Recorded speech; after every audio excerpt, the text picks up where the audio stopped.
The following presentation is brought to you by the Realm Network. This is Vince Russo's The Brand. Here's the perfect example, bro. My good old friend of some 4 years, Bruce Prichard. Okay? Bro, I've said you can go all the way back to my book, Forgiven. Somebody reminded me, Vince, you told the same story in a sit-down interview with Wade Keller when you went to WCW. So, like, this is back in 1999, 2000. And it's, the person said, Vince, every time you've told a story about The Rock and your one-on-one conversation with The Rock, going all the way back to like 1999, you've told the same exact story. He goes, I just listened to the Keller interview. You told the same story. You never wave it off the same story. The same story is in my book, that I had a one-on-one conversation with The Rock before a Raw, and I suggested to him to use The Rock in the third person. I had hesitated, bro, because of my fandom for Don The Rock Morocco. So I was fighting with it for a while. But finally, like, since it didn't leave me, I was like, bro, you got to have a conversation with him. I had a conversation with him. Rock tried it. And, that was kind of the beginning of The Rock. Okay, bro? Bro, I don't find out till 3 years ago when he's on my podcast that Bruce Prichard gives JR, says that was JR's idea. JR, him and JR were on the phone with The Rock. And JR suggested, yeah, bro, Deion Sanders is doing it. Do the third person. Bro, it was the first time I was hearing this 3 years ago. So, bro, not to discredit JR, because I've said it a million times, Jeff. If somebody's named Rocky and you go to The Rock, that's not effing rocket science. As a matter of fact, every Rocky fan knows Mick, until he died in Rocky 3, what did Mick used to refer to Rocky as? He used to call Rocky The Rock or Rock. It's a gimme, bro. You're taking one effing letter off the name. So Bruce brings that up on my show 3 years ago, and I say to Bruce, I say, oh, shoot, Bruce, that's funny, because I had the same conversation with The Rock prior to a Nitro. So in my mind, it was like, well, you know what, bro? It wasn't rocket science. I don't doubt Jim Ross for a second. Bro, I'm sure that two people pitched Rock the same thing without knowing it. No big deal. But no, bro, that's not enough for Bruce. Bruce has to make me a liar that I am absolutely making it up, and it's bullshit. And he has to go out there and say, I'm absolutely making that up. And my thing is, well, Bruce, if you don't understand taking a letter off a person's name, a million people could have came up with that, then you're mentally challenged. Okay, going from Rocky to The Rock, 10 people could have came up with that. I said, that's number one. Number two, how in God's name would you know what took place in a one-on-one personal conversation between me and The Rock? How would you have any idea? You weren't there, bro. The only people that were there were him and I. So you're calling me a liar. How would you possibly know? You weren't there. Plus the fact, Jeff, I would have had to make up the whole Don Morocco nonsense. I would have had to make it up all the way back in 1999 when I was on the Keller Show. Keep the story straight in my book, this, that, and the other thing. Okay, bro, I've never made a big deal of it. I just did the show on Truth or Consequences, Who Made The Rock? And I clearly said The Rock made The Rock. As a writer, as a producer, I just had a conversation with him. That was my job. Just like when Austin came up to me and Austin pitched to me Austin 316. I was the writer. That was my job. Austin, Vince, what do you think, Steve? That's tremendous. You definitely, should use that. That's great. It was no big deal, bro. It was part of my job. So, about a week ago, bro, Matt Kuhn tells me that Bruce calls bullshit on this again. It gets brought up again. And now Bruce is, keep in mind, bro, Bruce was on my show. this was brought up. None of this was mentioned when he was on my show. All of a sudden, Bruce has a little bit more to the story now. And here's Bruce's story. Read it. I don't want to misquote, bro. Read exactly what Bruce said, because again, bro, this was put up on WrestleZone as if this were factual. As a matter of fact, the headline was Bruce Prichard clears up the Rock, who came up with the Rock, blah, blah, blah, blah, blah. So again, bro, this was presented on WrestleZone as fact. What's the headline, Jeff? Bruce Prichard details the origins of the Rock name, credits Jim Ross.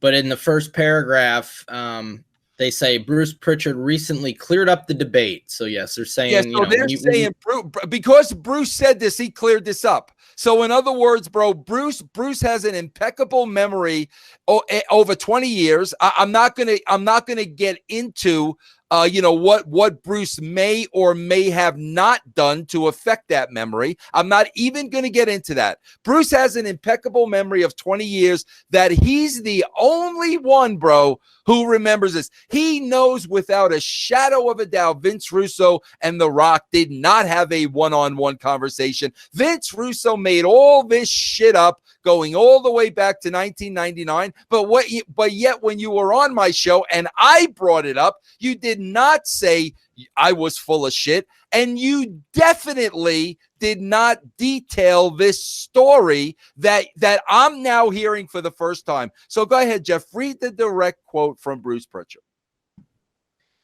He said, when we made the phone call, and he's talking about a phone call to the with The Rock and then a conference call. He said the entire situation was that Rocky was out with a knee injury and Russo did not know what to do with him. He kept going, I do not know what to do with this guy. I brought up putting him in the Nation of Domination. That way we can we protect him with his knee. Stop right there. Stop right there. Let me into it. First of all, bro, never in my wrestling career did I say I don't know what to do with somebody. Bro, I was not the head writer, the guy in charge at that time. Okay, bro, I was involved creatively, but I was not the guy in charge. I was feeling my way around. Okay, bro, I remember vividly, I was in Bruce's office. I was sitting across the desk from Bruce. Bruce told me when we bring Rock back, we're putting him in the Nation. He already said that to me. Yeah, and for those that don't know, this is 1997, somewhere in 97 that this is taking place. We're putting Rock in the Nation when we bring him back. That was odd to me. I didn't see that as a fit, but I said, oh, really, Bruce? That's interesting. I said, whatever. But he already told me we're bringing Rock, we're bringing him in the Nation. I never said I don't have anything for this guy. I was not the head writer at the time. That did not come till later, where I was writing every show and it was just myself and Vince McMahon. That came after this. So never did I go to Bruce, oh, I don't know what to do with this guy. Bro, if I didn't know what to do with a guy that carried himself like Rocky Maivia, I shouldn't have been in the business. Okay, bro, I know what to do with freaking indie guys that don't have it, that don't have anything. I know what to do with those guys. When a freaking blue chip athlete comes along with the charisma and the looks of a Rock, if I don't know what to do with that guy, then I had no business being in the wrestling business. So to clarify that up, Bruce had already told me the decision was made to put him in the Nation. Before I even thought about, hey, Vince, could you come up with something for The Rock? That was never even said to me. So go on with the story. They were chanting, die, Rocky, die, so he has a reason to be in this group, so bring him back as a heel. Let him cut the promos on the people. And then he goes on to say that in the pitch to The Rock, that Jim Ross said, God damn, boy, I saw Deion cut a promo, and he's talking about Deion Sanders, and he's going to have a good game. Why don't you refer to yourself like he did in the third person? Call yourself The Rock, just shorten it. Okay, now, Jeff, am I going to sit here and call Jim Ross a liar? You haven't yet. I'm not going to, for a couple of reasons. Number one, I believe that with all my heart and soul. Like I said, bro, going from Rocky to The Rock is not rock science. Number three, was I there? No, I wasn't there. So, like, how could I comment on a situation I wasn't a part of? Now, bro, if Bruce said this, I would take it with a grain of salt because of Bruce's past history of storytelling. If JR said this, and I think JR has said this, I don't doubt this without a shadow of a doubt. I think JR and myself pitched Rock the same thing at two different times without each other knowing it. Real simple. So if this is what Jim Ross says, and I think he has said this, I don't doubt that part of the story for a freaking second. But Jeff, when you read this next part, I want you to read it a couple of times, and I want you to read it slowly, because now what this turns into is it's no longer my word against his, because now there's proof, bro. We do this all the time. Bro, remember the Bobby Heenan thing? Bobby Heenan's no longer at WCW because of Vince Russo. And I said, Jeff, how long after I was gone was Heenan still on the air? So, of course, we had to prove, no, bro, I wasn't even there. Well, here we go again. So read slowly a couple of times Bruce's recollection of this phone call with him, JR, and The Rock. Russo had called Rocky and pitched it, but Rocky did not want to be a heel. He didn't want to do it. So Jim Ross and I got on the phone with him, pitched it, and then he started going, okay, I could do that. I read it one more time. Russo had called Rocky and pitched it, but Rocky did not want to be a heel. He didn't want to do it. So Jim Ross and I got on the phone with him, pitched it, and then he started going, okay, I could do that. Okay, now Matt Kuhn smartened me up to that. And I said, Matt, that never happened. I was not the head writer of the show yet. I never called The Rock. I never pitched it. He never said he wanted to do it. That never freaking happened. The conversation never happened. That conversation never took place. So, Jeff, now we're into my word against Bruce Prichard's. Okay, that's what we're into now. Well, but here's what Bruce doesn't realize. Bro, you're wrong. That part you're making up, because I know I never had that conversation with The Rock. So you know what, Jeff? I'm going to start going through Rock clips, because I am sure that there is documented someplace, some information on Rock becoming The Rock, et cetera, where we will be able to hear from The Rock himself. So after doing my homework last night, Jeff, play the little ditty that I came up with, an interview that Rock did on Oprah Winfrey's show on OWN. This was an interview that he did. Please play the words of The Rock. The Rock's comments on Oprah's network. A few weeks later, I got a call from the WWE, and I spoke to Vince McMahon. He said, when you come back, we could continue to shove you down people's throats, or we could turn you heel because they want to boo you anyway.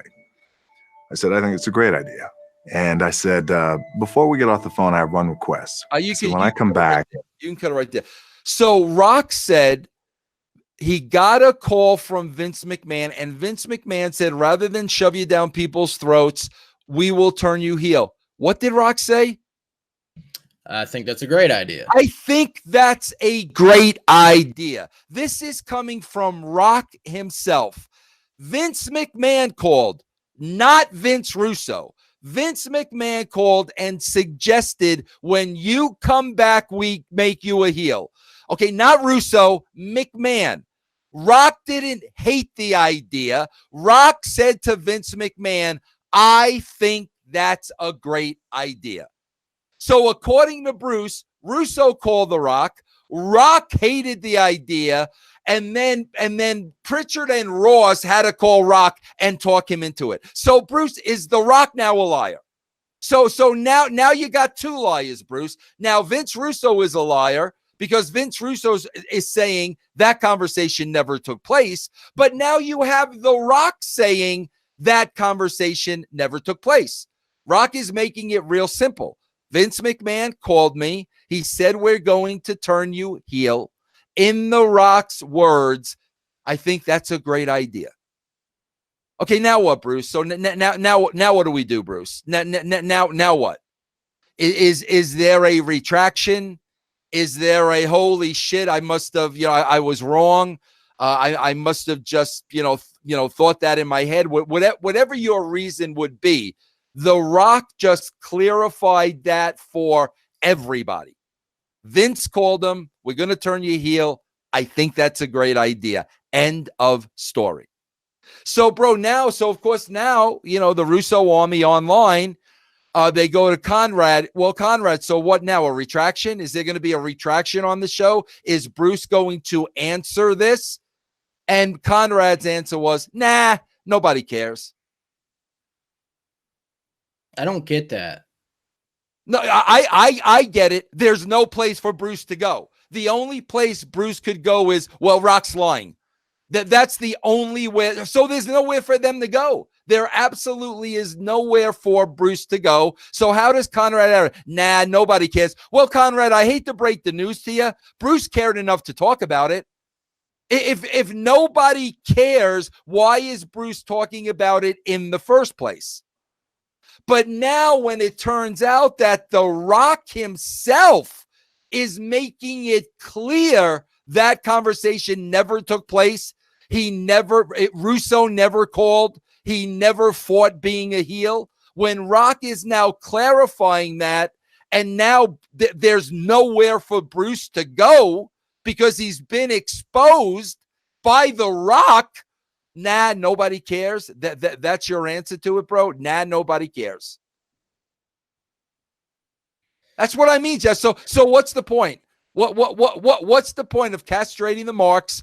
What's the point of proving them wrong when at the end of the day it's, nah, we're not going to retract that. Nobody cares. You'll never win that game, bro. You'll never, ever win that game. So what's the point? You won, though. You won because you put that video out there. They can't respond to it.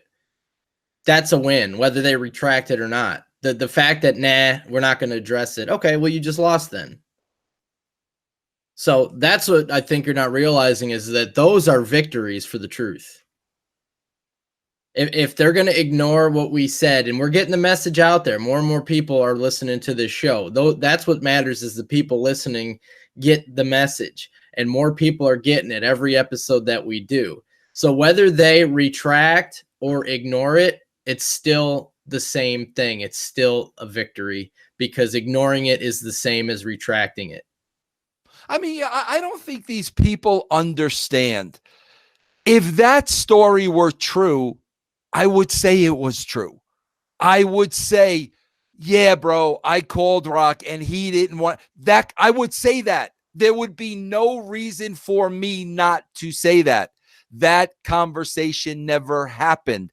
I knew it never happened. Thank God The Rock clarified it. And The Rock said that never happened. It was a one-on-one with Vince. I'm going to turn you heel. I think that's a great idea. Period. End of story. Bro, the fact that Bruce and Conrad, the fact that you don't address that, bro, I'll be honest with you. If I was a listener of your show, I would never believe another word that you say. I would never I would never believe another word that you want to say. Bro, remember I had a Rizzy on here a couple of weeks ago. A Rizzy told his side of the story with me right there, sitting right there. Bro, I don't think there was one time where I ever said to John, that didn't happen. I don't think there was one time. I don't think I said, no, John, that never, because John was telling the truth. John was telling his side of the story, his POV, but everything John was saying was factual. I don't think at one time I ever said, no, John, that never happened. Not one freaking time. This never happened, bro. This was totally fabricated. And if Bruce Prichard thinks that he has this photographic memory of 20 years ago when he has done a lot of things in his life that I have not done that might affect his capacity to recall correctly, he's out of his freaking mind. And this is a perfect case in point where he talks about a three-way conversation that never even took place. But what's more sad than that, on top of everything else, is now when you're clearly proven wrong, the host of your show says, nah, we're not going to address that because nobody cares. Boris says they don't care about facts. That was the most honest tweet Conrad ever wrote. Yeah. Well, there you have it, everybody. So again, these are things, bro. Every time there's bullshit, I am going to do my best to find the proof if it's out there. I've been lucky a couple of times that the proof is out there. The Mike Johnson thing with Bobby Heenan. All you had to look at was when Vince went home, Heenan was still on the show for a couple of weeks. Heenan was not replaced till Vince left. That was documented. That was out there. Here we go now. Bruce Prichard, straight from The Rock's mouth. This never happened. This conversation never took place.